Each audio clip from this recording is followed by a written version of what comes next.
שלום לכל הצופים בווידאו הקצר הזה. אני נמצא במסלול דור הקרח, Ice Age, בכפרי זגוריה, מחוז אפירוס בצפון יוון ההררית, אחד ממסלולי ההליכה המומלצים ביותר. המסלול מתחיל מגשר אריסטי פפיגו ונמשך עד גשר קלידוניה, הליכה של בין שעה וחצי לשעתיים בתוך טבע מרהיב ולאורך נהר הווידומטיס הזה שאתם רואים מאחוריי, הנהר הצלול ביותר באירופה.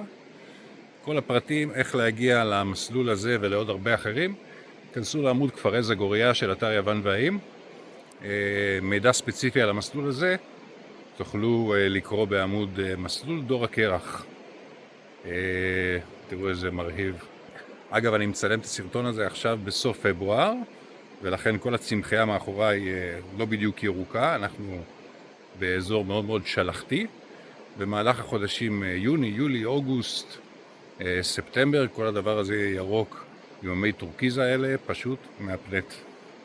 אתם מוזמנים, יסו.